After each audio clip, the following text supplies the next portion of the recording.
Gusto mo ba kumita ng extra income online? Well, tuturuan kita kung paano. At kung bago ka pa lang sa channel ko, huwag mong kalimutan na pindutin ang subscribe button at notification bell para ma-notify ka if may bago tayong upload araw-araw. At dahil nandito ka na sa channel ko, kung gusto mong manalo ng 20 pesos GCash, pwede kang sumali sa ating pag-giveaway. Sundan mo lang yung mechanics at may chance ka na manalo ng 20 pesos GCash.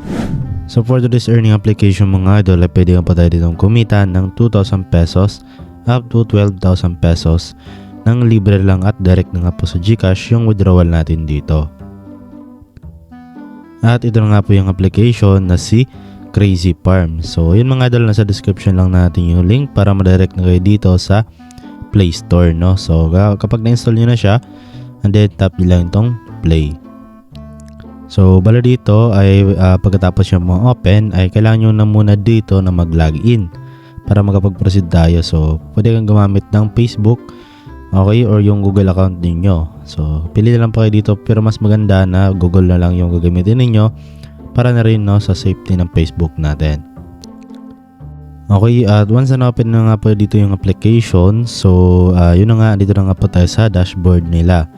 So dito mga idol, basically yung ipunin natin dito ay itong dollar bill at itong coins.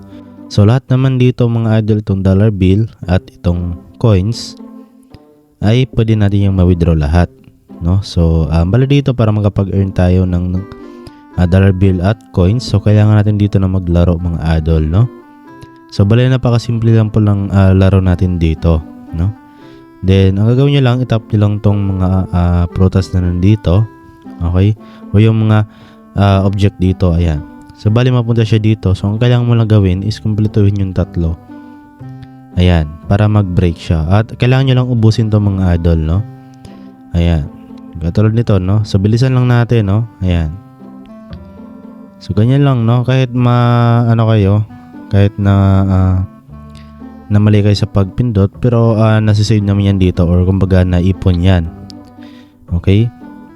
Ayan, so ganyan lang kasimple, no? So bale pindot lang ka ng pindot dito. So ayan, ganyan lang kasimple.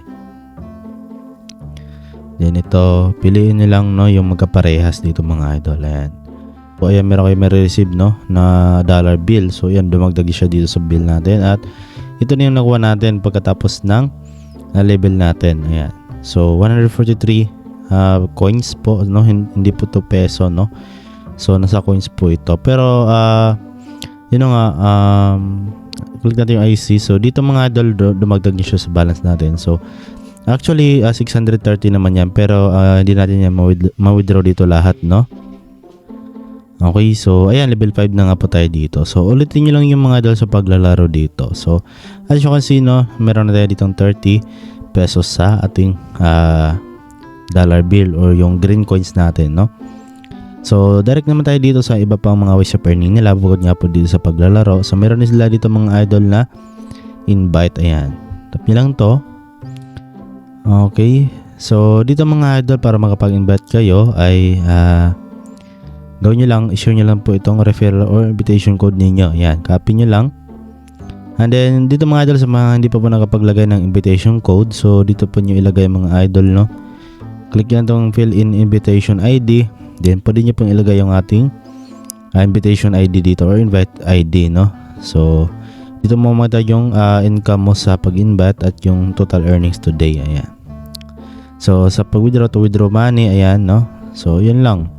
Pwede mong i-withdraw dito. Okay?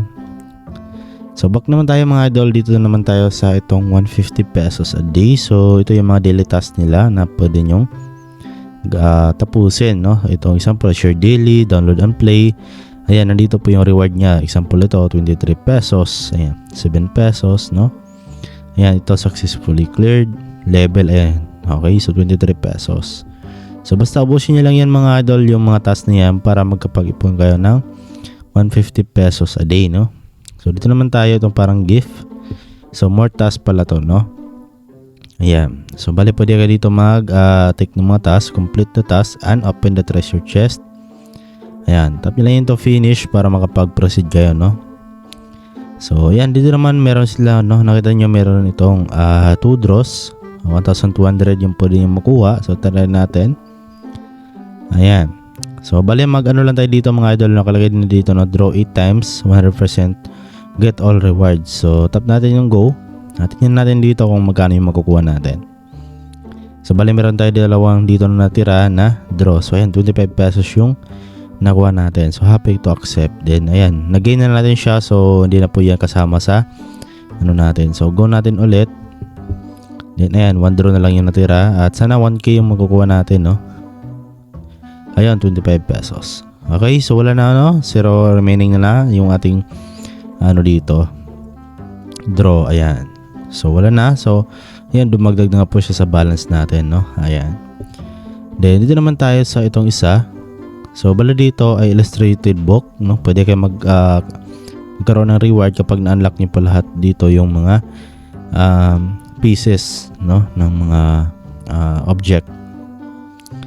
So ayun lang po yung mga idol, no, yung mga ways of earning dito sa kanilang application. So yun nga, proceed naman tayo dito kung paano natin may withdraw yung mga balance natin dito sa dalawang ano natin balances. Ayan, so unahin natin to mga idol dito sa coins muna. Ayan, tap natin yung coins. So bala dito sa coins mga idol, so 613 pesos yung nakalagay dito, pero yung ma-withdraw lang natin is 1% lang. So, okay, so bala dito mga idol ay yun nga, ito lang yung withdrawable natin, no. So ibig sabihin 1% lang, no, yung withdrawal ratio natin ngayon, no. So yun nga, para makapag-withdraw na kayo, so tap nyo lang tong withdraw all. So bali sa Lazada is 1 peso nga pa yung minimum nga po dito. Ayan, the minimum amount to withdraw to Lazada is 1 pesos. Then dito naman sa GCash palitan natin. Okay, so dito click nyo lang, confirm nyo lang, and then withdraw all nyo lang. So bale the minimum amount to withdraw GCash is 200 pesos. So 200 pesos yung kailangan mo dito sa GCash. So ibig sabihin nun mga idol, dapat meron kang 200 pesos sa withdrawable, no. So ayan, so ganoon lang kasimple. Ito naman yung withdrawal rules nila, basahin nyo lang para malinawan kayo, no. So dito naman tayo sa itong dollar bill. Ayan, so bala dito mga idol, yun na nga, meron tayong balance na 80 pesos. So hindi pa to sapat, no, kasi yung minimum nga po dito is 2,000 pesos. Meron ding 4,000, 6,000, 8,900, 9,000 at 12,000 pesos, no, yung pinakamalaki nila. So bala dito pwede natin siyang i-withdraw sa Lazada at GCash. So syempre dito tayo sa GCash, confirm natin. At yun na nga, okay. So kapag na-select nyo na po yung amount, so example meron na ditong 2,000 pesos, select mo lang yung GCash and then withdraw money. Okay, then ito yung withdrawal rules nila. So the arrival time is within 1 minute to 24 hours. And if there's any problem, it will be resolved within 3 working days. And you can withdraw at most 1 time per day, no. So 1 time lang mga idol, no, tayo makapag-withdraw araw-araw dito. Okay, so yun lang naman dito mga idol sa application na to. So yun nga, try nyo na to mga idol. Okay, so wala naman pong mawawala if try nyo to. So as of now, wala pa ako ditong sapat na proof na talagang legit or nababayad tong application, kasi wala akong sariling withdrawal proof dito. Okay, so sabihin nyo naman mga idol kung meron kayong alam, pwede kayo mag-comment dyan sa comment section para alam din natin kung legit nga ba itong application na to. Okay, so yun nga, try nyo lang mga idol kasi libre lang naman to at wala po tayong lalabas na puhunan. So yun nga, baka naman legit. So ayun, maganda, no, kasi malaki yung kikitain natin dito. So yun lang po dito mga idol sa video natin ngayon, at I hope na nakatulong itong video sa inyo. So don't forget to like, no, share, subscribe, at see you sa next video natin mga idol, at God bless.